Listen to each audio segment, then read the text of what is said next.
I got some letters and messages after a few sessions that people have gone through.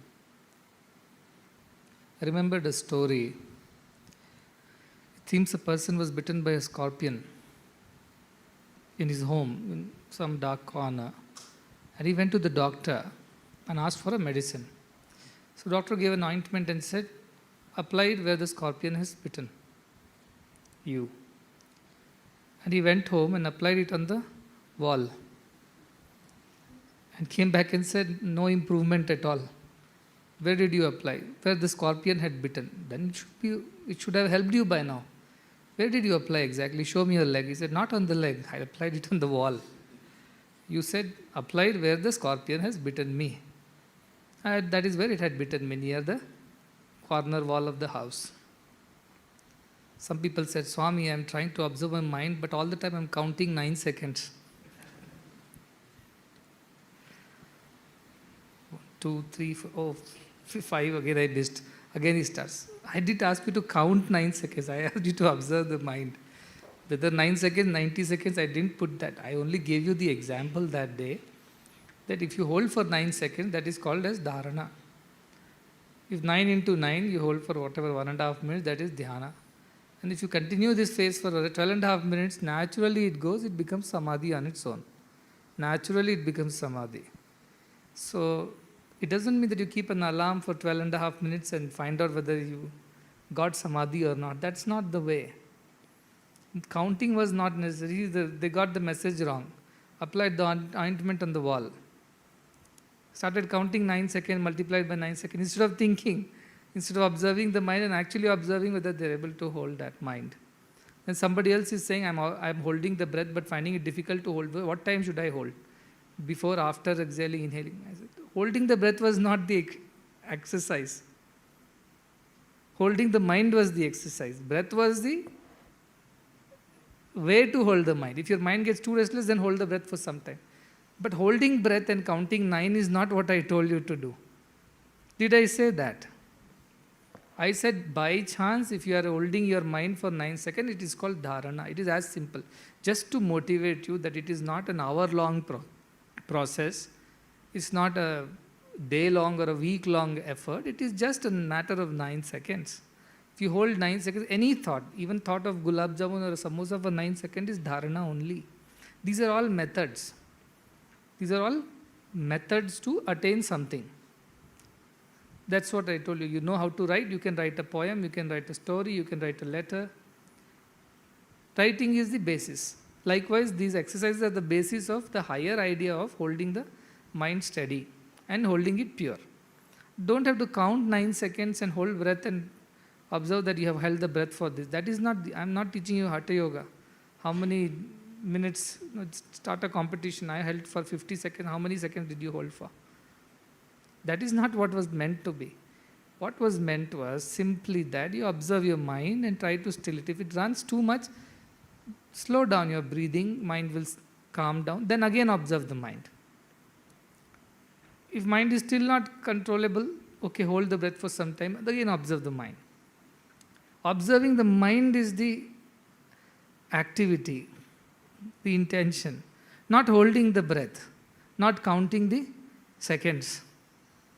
So some people wrote to me that I am counting seconds, the mind is getting deflected in counting the seconds. That was not to be the purpose in the first place. The intent was to be applied on the leg, not on the wall. So understand it, the spirit of it. Just mere word and reciting it, my grandfather is a God, my uncle is God, my teacher is God, that is not the purpose. What it meant was try to sit down, settle down for some time. It will take a while for the mind to settle down and that is the best time is when you wake up in the morning, your mind is already calmer, it is dull. That is the best time to finish this meditation because you will find far more truths. But during the day it occupies, it gets entangled in so many other activities, it gets excited, agitated. Then asking him to sit down is very difficult. But nevertheless, you should try. If you find 10 minutes, you try then also. And holding breath is one trick to hold the mind for some time. But by holding the breath, actually your whole attention is on breath and not on the mind. Then you have lost the very plot, very purpose of why you have started this exercise. So get this concept correct. Idea is to sit down for longer time, settle down and try to observe your mind. Mind is too chanchala, is agitated, it is running around, then try to slow down your breathing and observe your breath for some time till the mind calms down. And even if required, you hold the breath for some time so that mind does not have enough energy to run around. That's all is the exercise. Holding the breath or counting seconds was not the purpose. Holding the mind, observing the mind and analyzing what is going on inside the mind is the main activity. So you practice only that. Don't have to go through the letter of the law. The spirit of the law is the most important. So understand that correctly. That is what I wanted to tell. Bishasvad vatah pavate. The wind blows out of his fear. Bishodeti surya. The sun rises out of the fear. So if you don't follow the simple and nice way, then you have to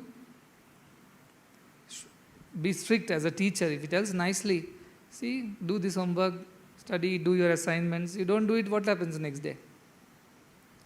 Then teacher has to tell it in a stern voice, in a firm voice, that you have not followed, now better you follow. Some people have come up with this doubt, Swami, this is a very new teaching. Never before you have made us do all. No, I have said these things before also. In discourses it's been told, even earlier it has been told, that mind has to be controlled. Mind is the basis of your liberation or your bondage, and how mind has to be pure. Chitta Shuddhi is important for realization. All these I have told before. It's just that I am telling it more emphatically now. Earlier it used to be one part of a long discourse which had many other issues to deal with. Because there are people of all kinds sitting, you see. There was an incoherent crowd. Somebody was only worried about how to deal with this samsara and the family problems and how devotion to Swami will help him cross over these issues at daily life. So for them there was a part of the discourse. For somebody, the discourse was meant for the moral conduct in the society, how one should control the mind and control the senses and behave in a way which will lead to morality and his happiness. For somebody else, there might be a discourse on some bit of leadership and people management. Then it also would have been about some Upanishadic truth. So it was a mixture of several things, because the crowd was a mixture. So the discourse also was a mixture. But this crowd is not a mixture. Why this session is not open to everybody and anybody? Why it's only to a few people? It's not a mixture. That is why it's only that thought is coming out which is meant to be for this crowd. And all kinds of other stories and thoughts are not coming this moment. So this is a very concentrated class. It's a physics lecture class, let us say. We are obviously going to discuss physics. We are not going to discuss biosciences or chemistry over here. Likewise, these classes are Vedantic. They are about controlling the mind. They are about mastering the mind and thereby making your mind steady and pure, and finally through that attaining that sense of oneness, the realization. That is the subject, that is the topic of this class. So don't expect anything else for me to speak. I am going to go on speaking about the same thing. So somebody said till 2 weeks ago you were about Bhakti Yoga. Well, Bhakti Yoga should also lead us to here. I told yes, if you are that Pariyupasate category, how can you become Samatva? How can you attain equanimity without realizing oneness? It's not possible. Till you know that you are one with the entire creation and everybody is you, it's not possible to develop the equanimity. It's not possible to get rid of duality. Simple as that. So therefore, bhakti has to lead to jnana. That is the end. Somebody asked, jnana is a path or jnana is a way or is the goal? I said, jnana, bhakti, both are, jnana yoga and bhakti yoga, both are paths, but ultimately goal is only jnana. Goal is not bhakti. Bhakti is the path. Goal is jnana only for all the paths, whether karma path, bhakti path, jnana path. The goal ultimately is atmanubhava, the realization of oneself. So that is very clear. So it's not that bhakti marga is now, suddenly some people are getting this feeling, is bhakti marga lova? That all this while I said, do bhajan, sing glory of the Lord. See, this is a very big risk of this Vedanta. It almost makes you feel that you are God, everything is God, then why do I need to worship another God? But if you firmly believe that, and you have realized that, perfectly okay. You don't have to worship anybody, not me, not anybody else. But till you have realized that, then you have to practice certain things. To keep your mind pure, Bhakti Marga is important. It makes you think of God, stops you from thinking of other things, unnecessary things, and always directs all your thoughts, actions, words towards God, which is a better thing to do than directing it towards the world. Steering wheel is the same. You turn right, it will go to the right side. You turn left, it will go to the left side. The car will go according to where you turn which direction you turn the wheel. So your mind turns towards God by bhajan and bhakti, all the better. Otherwise, it will naturally turn on the left side and go to the wrong road. So that is why bhakti is important. So it so happened that one person, Ramana Maharshi was pure Jnana Marga, Atma Vichara was his way. Go on inquiring who you are. As I told the other day, a story of how a man enters a marriage party and goes to the bride side and says, I am from the groom side. And the bride side starts looking after him very well. But somebody goes and inquires, actually, who are you? How are you related to the groom? And he has no answer, so he runs away from this side and enters the groom side and tells, I am from the bride side. So they also look after him very well, but after some time somebody gets a doubt and inquires, actually, how are you related to the bride? And again he has no answer and he leaves both the parties and runs away. That is the nature of the mind. Till you ask who you are, why are you here, what are you doing here, it will pretend that it is one of them. It is one of us. It is here because it has a purpose and it is a reason. The moment you point straight a finger at the mind and ask, why are you here? What are you doing here? Who invited you here? What is your role here? Whom are you related to? Are you me? Are you related to me? Are you mine? Or what? Then the mind starts becoming jittery. It wants to run away because it cannot tolerate this inquiry. That is the nature of Atma Vichara, is what he said. So I inquire and inquire, who am I, who am I, who am I? First mind will come and act that I am only you. What are you asking, who am I? Don't you know I am you? Then you ask some pointed questions to the mind. If you are me, then why you are so restless all the time? Divinity is supposed to be purity. Divinity is supposed to be steadiness.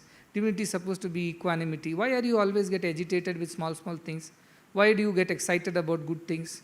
Why do you go into lows of depressions? Why do you go into heights of excitements? Why do you behave like this if you are really me? Then mind will not have any answer. Because it cannot say that actually I am not. It is pretending to be me. It is pretending to behave as if it belongs to me. It is me, not even belongs to me. It is me. It wants to hide the truth that Atman is the truth. It wants to hide. So it behaves like that. The moment you start asking if you are really purity, if you are really Brahman, if you are the self, and if you are supposed to be my true self, which I know as Sanatanam, Niketanam, Nitya Shuddha, Buddha Mukta, Nirmala Swarupinam, then why these many impurities are there? Why do you think negatively about others? Why do you get angry? Why do you get irritated? Why do you get frustrated? Why do you get egoistic? Why do you get attached? Mind will not have an answer. It's like pointed questions to that fake relative who was trying to change sides and enjoy the hospitality of the marriage. So it gets scared then. Mind gets scared and it makes runs away, takes to its feet because it cannot tolerate the inquiry. That is the nature of our Ramana Maharshi was saying. So it so happened that, but Ramana Maharshi never said that other paths are not right. See, he never condemned other paths. There are other people who simply condemn. The Dvaita Bhava people will condemn the Advaita, or Advaita will sometimes look down upon Dvaita. But Ramana Maharshi, because the one who knows the truth, for him there are no doubts left. Chindyante sarva samshaya. He has no doubts left at all because he knows. So he knows, that's why for him, whether bhakti or jnana or karma, he did not say this is wrong, that is right. So somebody, a story is there, that somebody goes to Ramana Maharshi and says, Swamiji, he wants to test whether Ramana Maharshi, what does he think about the Bhakti Marga? He's a Vaishnavite. And told, I am a devotee of Narayana. No? And I have done all these, traveled across all the, whatever the Tirtha Sthalas are there, of Narayana. 106 of them, they have to go and visit. What do you call them? Divya Pradeshas, Divya Deshams. So they go and visit everywhere, and then he comes and finally tells to Sri Ramana, I have traveled across all these things and I have done all this, I have done bhakti. What is your opinion about my spiritual growth? It's fine, bhakti is fine. Then he said, do you think when I die I will go to Vaikuntham? Then Sri Ramana says, yes, you'll go to Vaikunta. He says, oh, so when I go to Vaikuntham, will I get to see Narayana? Yes, you'll get to see Narayana. Oh, when I get to see Narayana, will I be able to speak to him? Will he speak to me? Yes, if you go to Vaikunta, meet Narayana, he will speak to you. Oh, when he speaks to me, what will he tell me? He will tell you to find out who am I. He tell you to find out, question yourself, who am I? That is what he will tell you in Vaikunta, he said. That is Ramana Maharshi's way of putting the Atma Vichara as the highest understanding. So, at the end of it, bhakti will purify the mind. Jnana will reveal the truth. So whether bhakti yogis are jnanis, yes, they can be, because they have developed so much intense love for God, they see only him or her everywhere. And at the end of it, they start feeling oneness with him. They say even Ramakrishna Paramahamsa developed a small tail when he was doing bhakti of Hanuman. He did all kinds of things. He became Radha, he donned women's dress, and Radha bhakti he would do. But he did all these things because he was so, as I said, like the man on fires, who's been set on fire, he's running for water. That was his earnest feeling to reach God. So he tried everything. Somebody said, this way also you can attain God. He tried that way, couldn't find him. This way I can attain God. He tried that way. He tried everything. But at the end of it, he found out that God is only through self-inquiry. He also did that only at the end. Bhakti was there, but bhakti ultimately led him to jnana. So he always said this. Inside, you should be one with the self. Outside, as he said, you should serve others. Jiva, Shiva, Seva, he will say. In Jiva, there is Shiva, and therefore you should do Seva. That is the attitude outside. Inside is, I am one with divinity. Aham Brahmasmi. That is the attitude. But the moment you interact with the world, your interaction should be, in them also there is Brahman. And therefore I must serve them too. Because everything is Brahman. That is the practical application of Vedantic understanding. So you will become a better servitor, a better volunteer, a better sevaka, a better devotee, if you develop this attitude that I am God, and then you see everything is God's. Therefore, nobody needs to tell you that you must go and serve them and not hate them and not harm them and not trouble them. There's no need to tell you because you just know. Since you have seen it, tasmin drishte paravare, who has seen that, sarva samshaya chidyanti. All the doubts disappear for such a person. He clearly sees as the gooseberry on the palm. That's what they say. So that is why at the end of all this bhakti, jnana only should come. Now at the end of it, bhakti, you cannot become like this person who claims that I have traveled everywhere and I have seen everything. But what use is that? What use is that? Because at the end of it, you have not understood the main thing. Just now, Narsimurti was telling that there are many people conducting satsangs, online meetings, meditations and things like that. What should be our stand towards that? I said, if that is helping somebody go towards enlightenment, then how does it matter?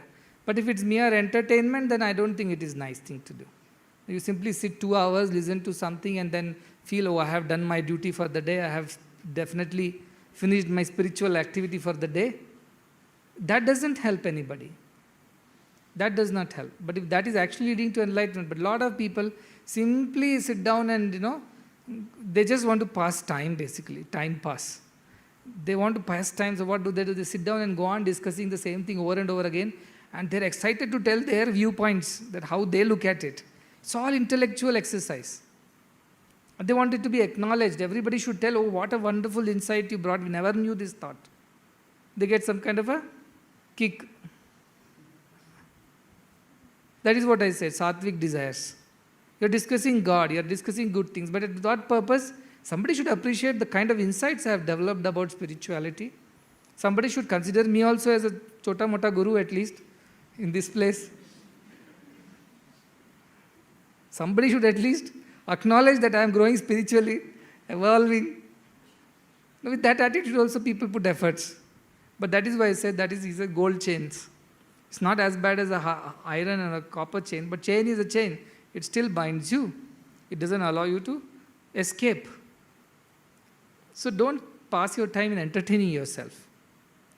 If that swadhyaya means serious scriptural study, where you are really serious about picking up things from the thoughts from those rishis and trying to implement in your life. Simply reading, discussing, and you giving your own interpretations of things and thinking you also become one, some small-time Shankaracharya because you have been able to interpret it so well. It's not going to help. It's just going to be a sheer waste of time, entertainment. That is why they say, the one Brahmavida who knows Brahman, he becomes Nativadi.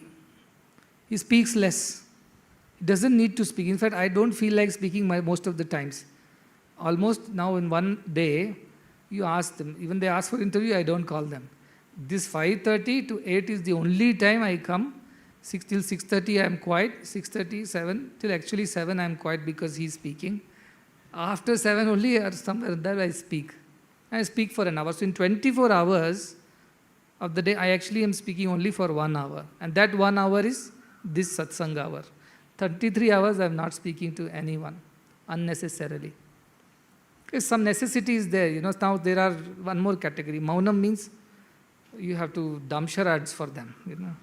You have to, they leave everyone frustrated around them. They'll say, I'm following Maunam.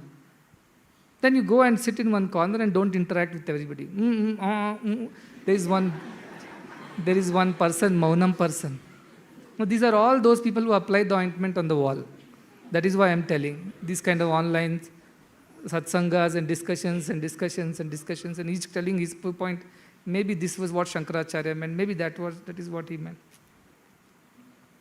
But nobody knows what was meant. That the intellectual stimulation, that is all it is. Like that, Maunam. Swami says, keep silence. So today I'm going to be extremely silent. It means what? You make everybody's life hell around you. Because you're a part of the organization, you're supposed to be working, typing iPad, WhatsApp messages and sending it to me. Is that Maunam? It means my mind is continuously running 1000 RPM. But mouth is only shut. That's all. But mind, so much it is talking. In fact, it's talking more because what I could have explained in one sentence, now he needs 10 sentences to explain that. I have to type that many things. Then I have to read all that thing. Otherwise, it could have happened in the same 10 seconds. When you are speaking, I am listening, communication is over. Now he has to type, then it has to come to me, then I have to read it. If I don't understand, I have to write back to him. He has to write back to me again, and then I have to write back again. And what could have been over in 10 seconds without any misunderstanding, it goes on for 10 minutes with so much of misunderstanding. At the end of it, neither he has understood anything nor I have understood what has been spoken. It's all a waste of time. See, this kind of foolish practices we should not do. Counting 9 seconds, holding breath, doing maunam of this nature. The maunam is then complete maunam. Your silence means your silence from inside, not silence from words. That is why it says, bahiranga nahi, antaranga. If you are in office, you talk to everybody, but yet there is a silence inside you. But it also is possible that you are silent outside, but inside is all violent. All kinds of thoughts, emotions is like havoc inside. And what happens to the people around you? They are also in trouble because they can't communicate with you. You might be keeping some important, document with you or important message with you. And imagine the plight of everybody else who is not able to understand it, who get affected. So that kind of silence that is why I never put such tremendous restrictions, such tremendous austerities on any of the devotees ever. That day he was telling, Upavasa I want to do and become close to Swami. What more Upavasa? This is Upavasa. This is where you are with me. That's all that is required. Now you put the right efforts in the right direction. Don't torture the body. By torturing body, nobody has attained God. Not one person. Many people do all kinds of fancy things. Some of these yogis, they torture the body. They burn it with hot rods. They sit on nails. They pour themselves with hot water. They torture the body to tell that body you are not there. You are not necessary. You are tempting me. I don't do, but there are people who even cut off their organs thinking that that is the way they can control mind, as if the organs were controlling the mind. Mind was controlling that. People do all kinds of things. They torture themselves in all possible ways, thinking that that way they'll attain self-realization. But the truth is that self-realization is only possible when the mind becomes pure and steady. For that, some constraint to the body, some restrictions are important. Not to eating too much, not sleeping too much, not talking too much, not engaging too much your senses in too many things of the world, keeping it generally withdrawn and intermittently as needed engaged in the world. After that again withdraw it back. To that extent, senses and body have to be engaged in the world. Otherwise, sharira madhyam kalu dharma sadha. Without body, you cannot attain dharma. If body was not important, yesterday I told of some hard sentences. What is the use of this body? Some people, so this body is not necessary? No, it is necessary. But give it only as much importance as it's supposed to get. No, don't give more importance than what it deserves. That's all it is. So take care of the body, don't torture it. You don't have to do monam and trouble yourself or others around. You don't have to go on, upavasa, vrata, to make sure, to think that you are getting pure. Yes, but if you eat sattvic food, eat limited weight at the right time, all these are good habits which will help the body stay healthy, mind stay calm. And then activities of the day. Don't overly engage yourself in too many activities. Reduce your interactions as less as possible. If it is necessary, do it. Ask your question. That's why I say whenever you speak, ask these questions to yourself. First question, is it truth? Will it harm anyone? Is it necessary? All the three, when it passes, 3 gates. Is it truth? Not truth, dump it. Why necessary? Then is it going to hurt anyone or harm anyone? No. If it's going to harm, stop it. Don't speak. Third is it necessary to speak? Even if it is truth, even if it's not going to harm anyone, is it necessary for me to speak right now? Not necessary. Don't speak. That's all you apply to all your senses. Eyes. Is it the truth that I am seeing? Will it affect me or anybody else, the way I look at them or the way they look at me? And finally, is it necessary? So that you see most of these yogis and dhyanis, they'll always keep their vision down. They don't keep looking all around and walking. They keep their focus on the path, or their vision is always down. Or they close their eyes when they are not moving around. That's all it is, because they want to cut off unnecessary interactions, because everything that you see, that thought gets imprinted on the mind, isn't it? I saw, there is a speaker, there is a clock, it is going in continuously. You are taking so many thoughts. It means what? That much effort you have to put to remove all these things later. People say, clean. I say, keep clean.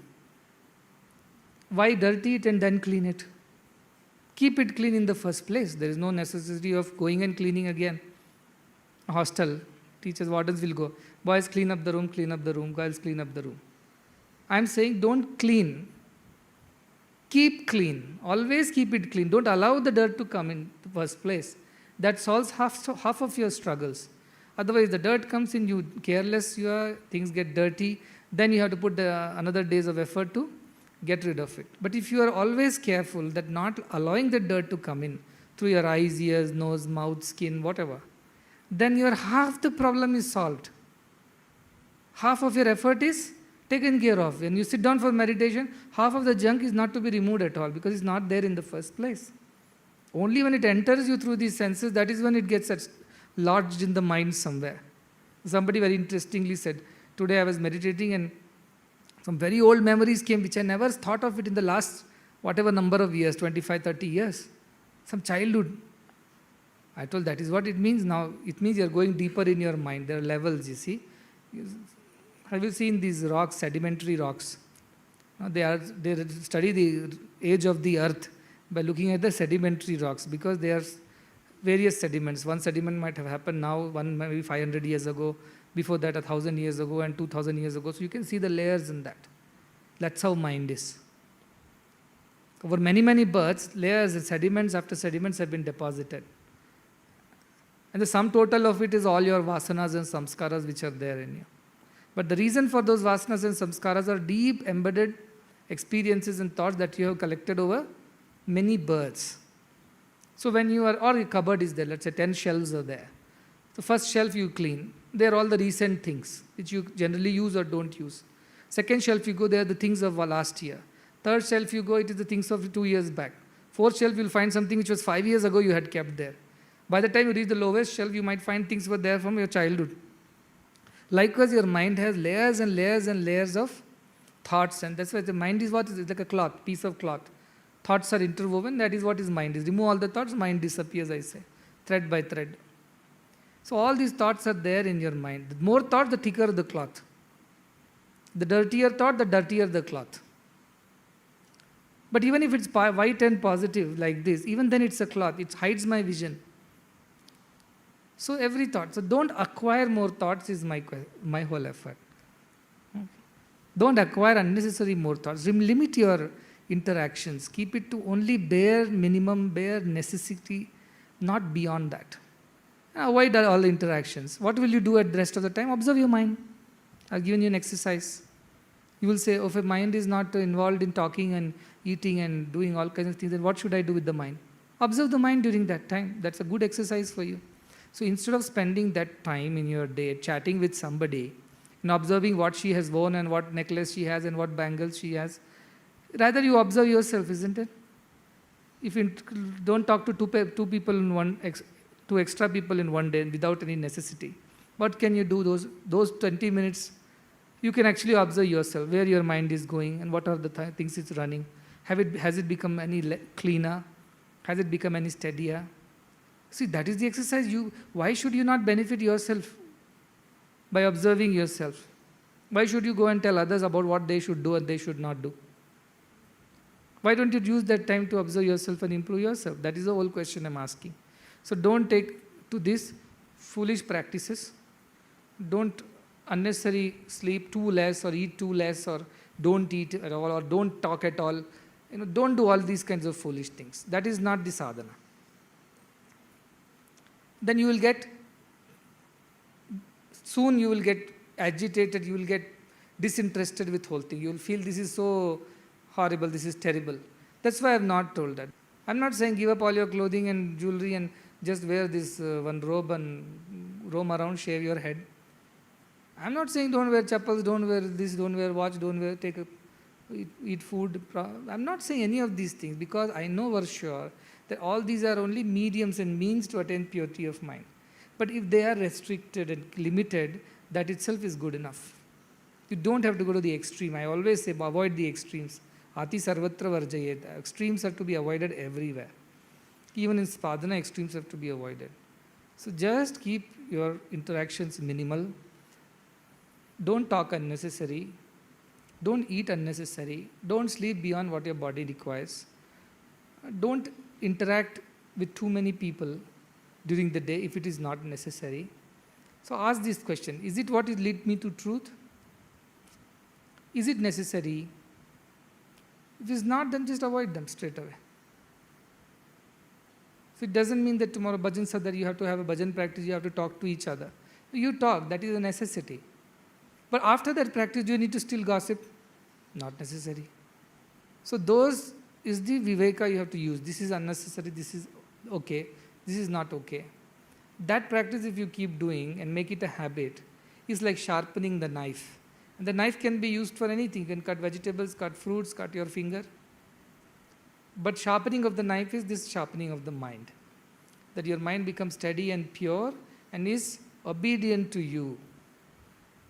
It is obedient at the end. You can use the mind as you want, the mind cannot use you as it wants. So keep it obedient. Keep it under check. Train the mind. Master the mind. That is the exercise. And don't do these kind of things. There's no competition. How many people can hold breath for how long? No competition of how many seconds you have held. I'm not going to ask you. It is not an assignment that how many questions you solved, how many questions you solved. This is an internal experience and you will know when you are improving. You will know. You don't have to post it on internet. You don't have to call upon 10 of your friends to explain to them your experiences. Some people send message to me, Swami, I saw these colors and lights and stars and things like that. So is it a progress or is it some kind of a obstruction, or what am I going through? Then I said, write down also that is an observation in your, my mind showed me some colors and things like that. Write it down. That is fine. See, that is why Ramana Maharshi was never encouraging people to get into this whole yogas and siddhis and things like that. Siddhi may come on the way. Suddenly I know what is going on in the other person's mind. It may just come to you. But should that be the way to deal with yourself later? A lot of people, you should see these gurus will put up shops and put a board, mind reading, hand reading, all kinds of readings, palm reading, face reading. Also they will tell, these I have some kind of powers, through which they can remove spirits or even bring spirits. If you want to trouble somebody, you can hire these tantrics to send a spirit to the person, by paying 10,000 rupees, mild spirit, 20,000 wild spirit. You can choose a spirit as if they are put on a bookshelf, you can pick up, and many people get into that. They are all yoga bhrashtas, they are called.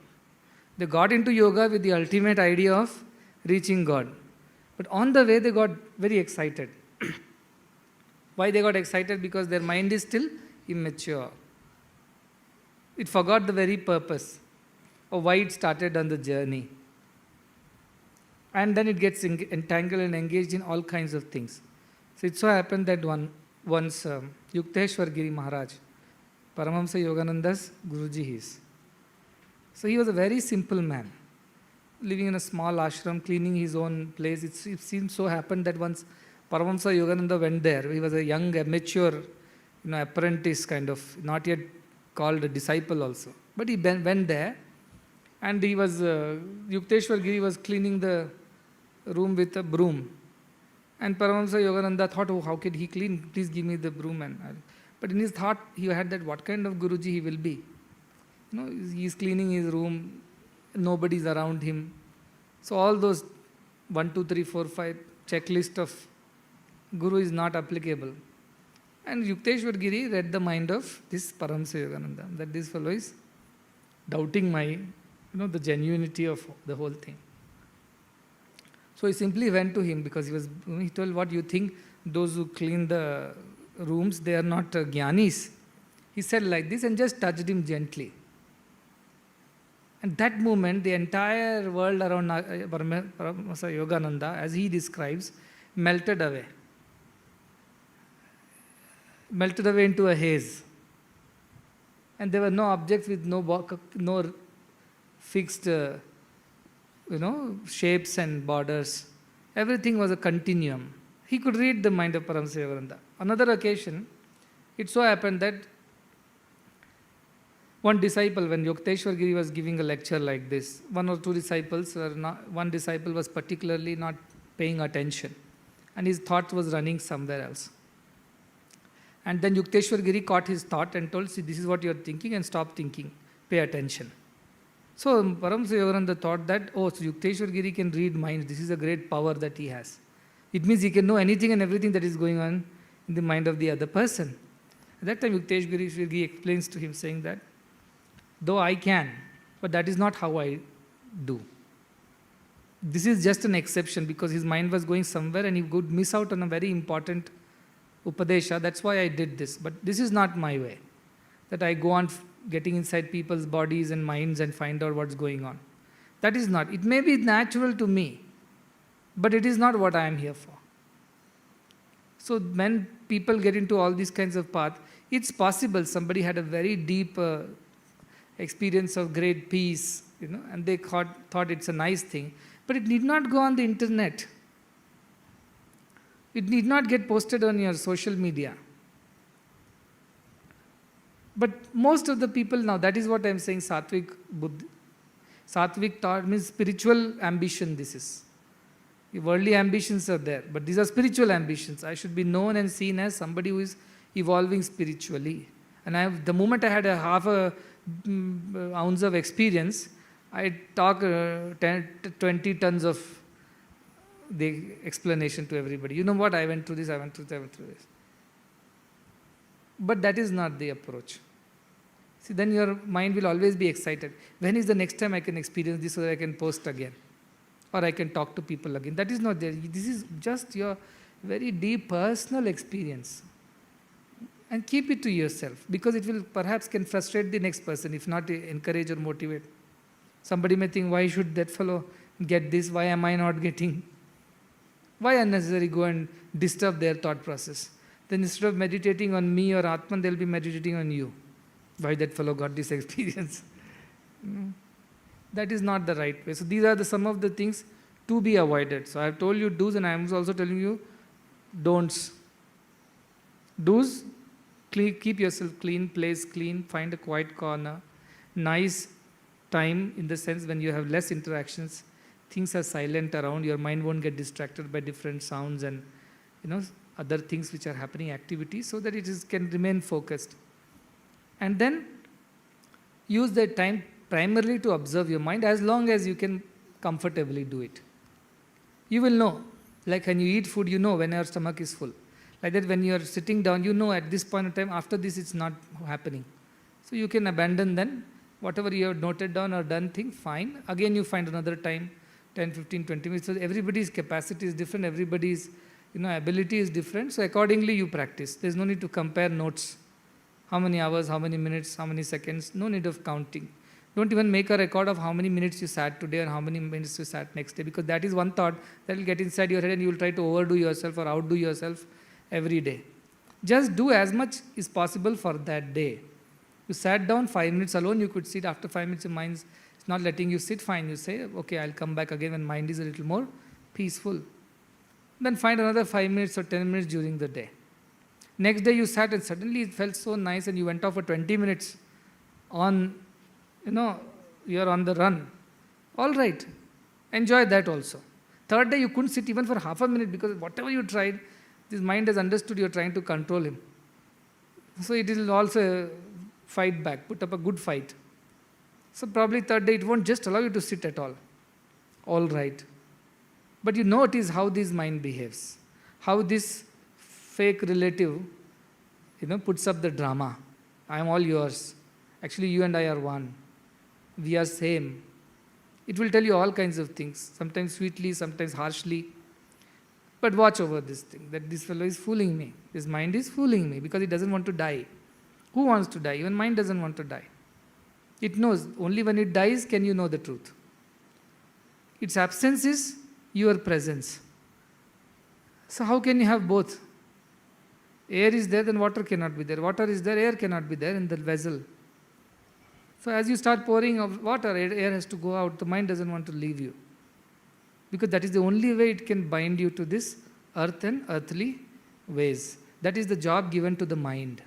Now, all jobs are given by Brahman only. So mind is doing its job. Its job is to bind you, not allow you to get free. That is mind's job.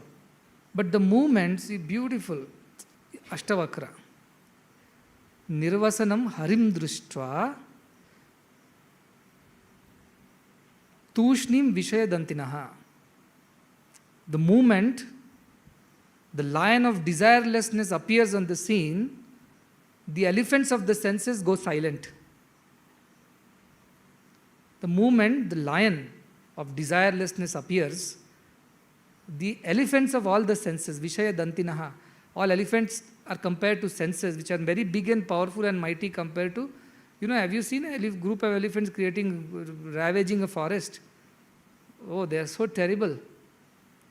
But the moment a lion appears, even 100 elephants are there, all will tushni, shut up. They will not be able to talk. And what do? Palayante. They run away from the scene because that lion has appeared. Na shaktaste, if they are not able to run away, this is beautiful. They will run away, leaving the scene if possible. If not possible for them to run away, na shaktaste, what do?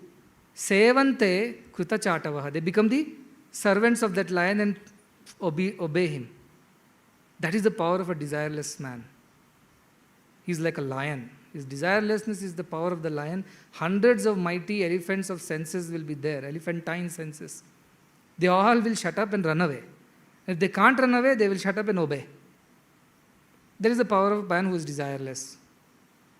So, this mind is basically the conglomeration of all these senses. Mind is dealing with the senses. The moment mind shuts up, all the senses shut up. When you are sleeping, deep sleep, where his mind is not there, are any of the senses active? You don't even know that you are where you are sleeping. When you wake up only, you realize that you were sleeping till now. During the deep sleep, when the mind disappears, where are the senses? Do you have greed? Do you have anger? Do you have jealousy? Do you have attachments? Or even do you have detachment and other things? Nothing is there in the deep sleep because mind has disappeared. When will the mind disappear? When Atman rises like the lion on the scene. Why Atman rises? Because you're desireless. Desirelessness comes into you, all the senses in the mind will mind their job, in fact shut up and run away. And if you can't run away because you have kept a control over them, I need you to do my work tomorrow at the office, so you can't just run away. You will become obedient servants of mine.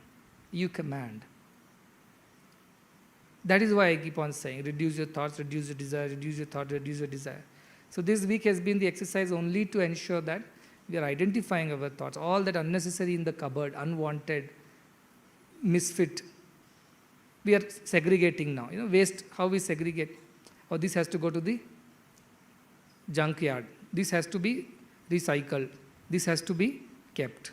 That's all you are doing right now. So all the junk has to go out, you segregate it and put it into a waste box.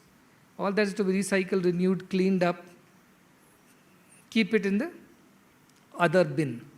And all that which is good and has to be retained, keep it in the other bin. That's the exercise. 2 more days to go, you should finish your exercise.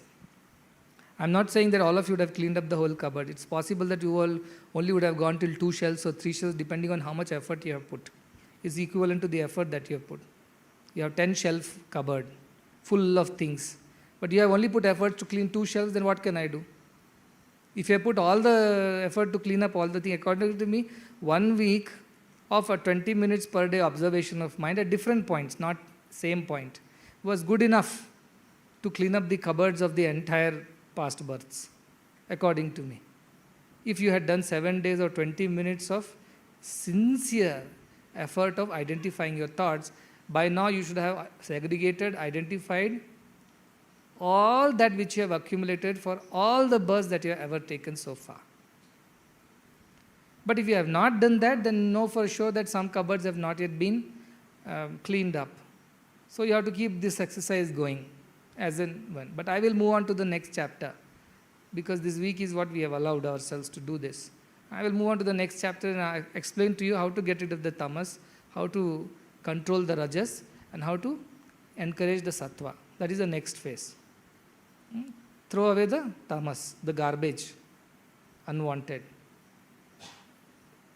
Purify the rajas. We need rajas. Rajas is not that we don't need. You don't need the mouth and senses. No, you need it to live. But how to keep it pure and how to keep it not disturbing your purity. That is the rajasic. You have to keep it under control. Vishaya Dantina, keep all those elephants under your control. That is rajas. And then purity, how to develop very sattvic desires. Very, very sattvic, without expectations, without attachments. How to go on telling yourself. That is the next week's practice. It means what? More or less you have got rid of probably 2/3 of your junk, because 2/3 of your thoughts are junk. So cupboard is like literally clean. A big part of you is already gone. It means your effort has got only so much. Now between the rajasic and sattvic, we will segregate, and only rajasic we will work on improving the quality of that rajasic thought. Now I have to eat, but for what? So that my body is healthy, so that I can sing bhajan with strength. So that balahinena labhya, the atma cannot be attained by the weak. So body also should be strong. I want to wear something. Why do I have to wear a clean dress? No, it's all your rajasic which are related to actions or study or sing have to be purified, made it look towards sattvic. Right now it is all looking towards the tamasic. The pointer is this way. But you have to turn it towards the sattvic. And then sattvic thoughts which are there, you have to carefully analyze, is there any spiritual ambition in these thoughts? Or they are just pure atmano mokshartam jagat hitaya? Are they just as pure as this? Atmano Mokshartham, provided it's posted tomorrow on Facebook. Jagat Hitaya, provided it's there on Twitter and everywhere else. At least, if nothing else, at least ashram 10 people should know. I have done Jagat Hitaya and some Atmano Mokshartham. Then it is no sattvic thought. It is actually a rajasic thought in the garb of sattvic thought. So then you have to segregate that and then finally come down. According to me, finally, when you do this exercise, if you've done it honestly, you will not be left with more than 3 or 4 major thoughts. Minor thoughts will be there, but not more than 3 or 4 major thoughts. Imagine, cupboards, pick and span, all junk gone, just 4 items. Some old enmity of some classmate of second standard who stole your rubber and pencil, and till date that thought is there, lingering in your head. Yes, this is not, the more you dig, you'll find out. Some point of time, some student talked back to you. That was 5 years ago. That student has grown, evolved, and probably even realized by now. But you are stuck there. Two monks were crossing a river. A woman in desperation, she was carrying and pregnant, so she wanted to cross the river too. But the river was in spate and water was more. So she was afraid of walking. So this one monk told the other monk, hey, our Guruji has told, don't look at women. You know that, apply the ointment on the wall type fellows. Don't look at the woman. The other monk said, this woman is pregnant, she needs to be taken across. We have to help him. We are monks. We used to help. No, women. We should not touch. We should not look at them. So this fellow turned his head the other way and walked across the river and crossed. Other monk took pity on this poor lady, lifted her in his arms and took her across the river and dropped her on the other side. The first monk was so agitated. The second monk has done his job and is peacefully continuing his journey. The first monk is so agitated. So the second monk asked him, why are you so agitated? No, why did you carry the woman across the river? He told, I carried and left her, but you are still carrying. Isn't it? He is still carrying it in his mind. The physical activity is over. This monk carried, left, and done with that activity. But this other monk is still carrying it in his head. Those government files these are. That kind of junk is accumulated of vasanas and samskaras of births and births inside our heads. So some of them have to be simply discarded because these are over, these are expired, these are no more valid in this time. And it could have been a 1 month ago some argument with somebody, it is no more valid, done and dusted, over. Some of the things which you need for your daily living. What are your needs for daily living? I must live healthy, eat properly, sleep well, and not unnecessary to talk to people. These are small desires, these are rajas only. Any activity is rajas. But these are all very simple desires. That is any sannyasi is allowed this. Maintaining a body is allowed for every sannyasi with bare minimum essentials. That is allowed. There is no harm and there is no sin in that. So anybody is allowed. So then your rajas thoughts will boil down to one, maintain the body. Simple one thought, isn't it? Second, keep my intelligence alert and awake. So keep my studies or keep my whatever professional activity or any other activity of the ashram, aware and awake about that. You should be good, sharp at that. I cannot forget my duties and obligations and responsibilities. That is second and third. If you have a family, or if you don't have a direct family, you have the whole family. Their welfare should be on your mind. Are they growing spiritually, physically, they are fit, they are healthy, they are all happy? Some bit of that thought. What is the fourth thought that could, at the best, you can have? The fourth thought could be, if Swami has given me any particular activity, how to please Swami, how to do it well, how to offer it to Swami. That is also sattvic. Actually, see, literally it boils down to 3. Your physical well-being, welfare, your welfare of your family, immediate, or otherwise the ashram and other things, and your whatever professional, or like you're a student, or you're a band student, or you're a teacher, or you're a musician, or you're anybody in the ashram, even a cleaner or a gatekeeper. That's all is your professional sphere. Just these are the thoughts. And all these are directed towards what? To please God. That is the overall thought. That's all is left in your head. Which sari, which food, nothing of these matter anymore. If it comes, it comes. If it doesn't come, doesn't come. That's it. Your rajas is reduced to only so much. And only one sattva thought will be left at the end. What? I must somehow realize myself, because that is what Swami wants, that is what will redeem me, that is what will make me help Swami in his mission. When I become like him, I will also be able to help more people. I will find a way out of this dark cave, and I will also lead 10 others out of this dark cave. That's all is my role. And this all is life. That's all is life. Can you believe the life is just this much? It is so simple. Everything else is not life. Everything else is unwanted. It's just these things that's all that matters in life. Everything else does not matter. Everything is waste. Everything is junk. But still we hold on to it for our dear life. As if without them we cannot live. We hold on it so tightly to it. We don't want to give up. Even though we know it is not necessary, you still hold on to it for what? To ajnana. Ajnana makes us hold on to all these things. So none of these are necessary. It's like that woman, attached to the child, carries the dead body everywhere. Mother, attachment. Child is dead, but she cannot think that it is dead. It wants to carry the body everywhere. That kind of attachments you have for these dead thoughts. And I know you only put effort, you only gain that, you only earn that. I know everything. But it's no more valid for your life. Just give it up. Your shoe of childhood is not fitting you anymore. That was your favorite shoe, favorite dress. I understand that. You saved a lot of pocket money and bought it. You pestered your parents and bought it. But it's no more useful to you. Let go. That's all I'm saying. Finally, your cupboard will be clean, your desks will be clean. Hardly 3 files or 4 files will be left on your desk to work. Plenty of space to work. No cobwebs, no spiders, no mosquitoes. Everything is clean, spick and span, bright and nice. Some of the offices, they can't even open the window because files are there. They can't even reach the window. How will light come in? So you remove everything. Have you noticed this? I have experienced this. That's why I'm saying all these things. Something you kept next to the window, an almirah or some object. And then you never opened the window for the rest of its life. And the room was always dark and dull. One fine day, for some reason, the almirah broke, or you sold it, or you shifted it and opened the window, and suddenly you feel so much relief. So much brightness is here. I did not know this. No, brightness was always there. Last 365 days it was there. But that unnecessary article that you kept, because of which you are not able to reach the window and open it, has obstructed that flow of light into you. That's all it is. So these kind of junk thoughts will be there. And don't be having any attachment. They're all dead thoughts. They were valid at some point in time. They were necessary. Perhaps they were your lifeline at some point in time. But not anymore. So just dump them, junk them. And then keep yourself very bare minimum thoughts, bare minimum interactions. And beyond that, only one thought. That is to realize yourself. So that is the idea of these meditation sessions, and you must practice it on your own with great shraddha, great bhakti, with great focus. And all of you have great focus, I know. See the band children, how well they can play. Some of the instruments, many people will find it difficult to learn and play.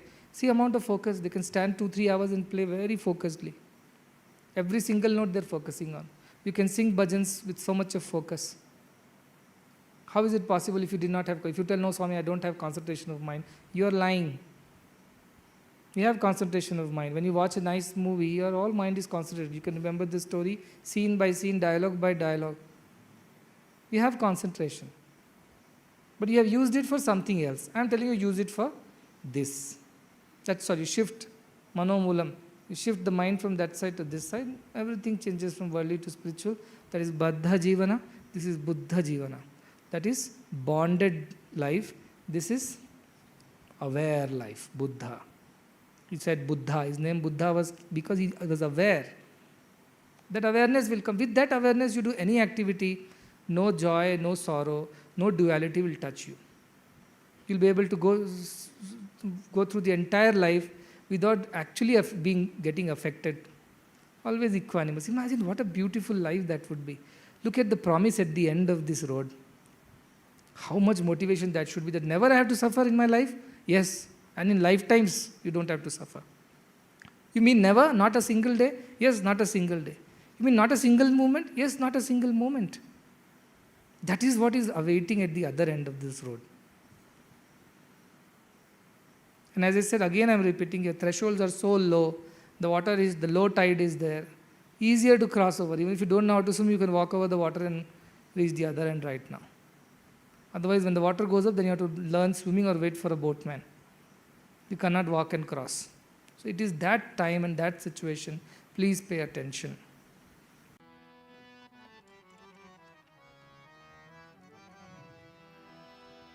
प्रेमामृत बरसाओ बाबा, प्रेमामृत बरसाओ बाबा, प्रेमामृत बरसाओ बाबा, प्रेमामृत बरसाओ बाबा, दया करो भगवान,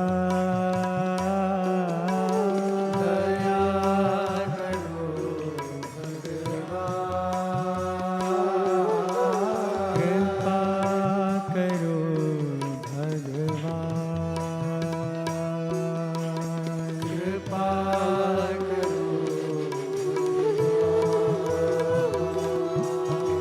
भगवान, दया करो भगवान, दया करो भगवान, कृपा करो भगवान, कृपा करो भगवान।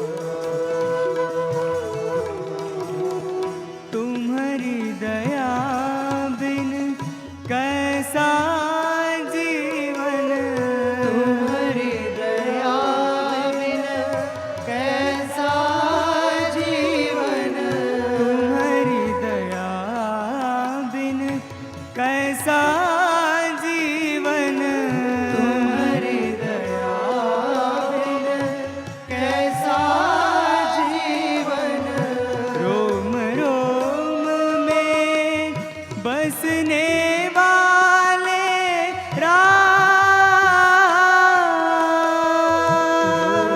रोम में बसने वाले राम, रोम रोम में बसने वाले राम, रोम रोम में बसने वाले राम, जनन मरण से पार उतारो, जनन मरण से पार उतारो, जनन मरण से पार उतारो, जनन मरण से पार उतारो, दया करो भगवान, दया करो भगवान, कृपा करो भगवान, कृपा करो भगवान, दया करो भगवान,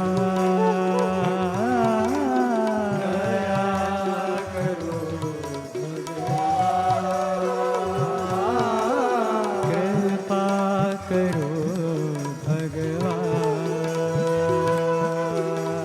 कृपा करो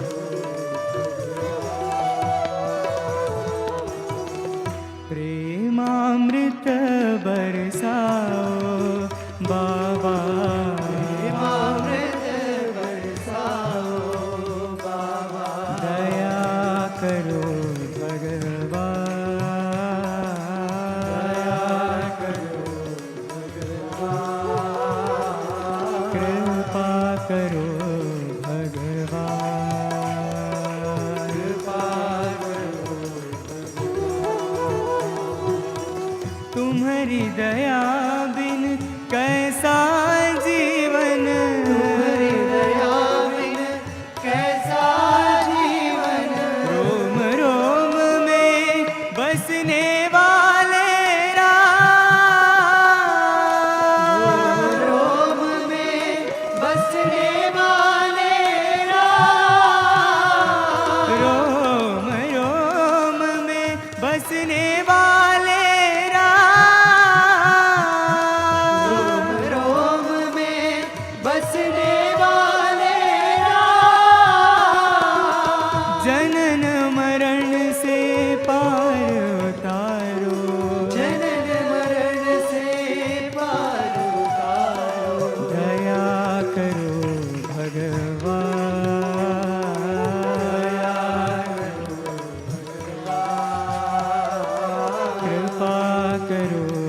भगवान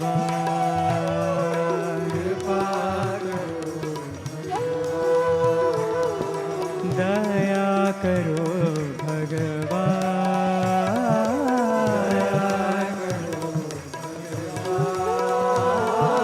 कृपा करो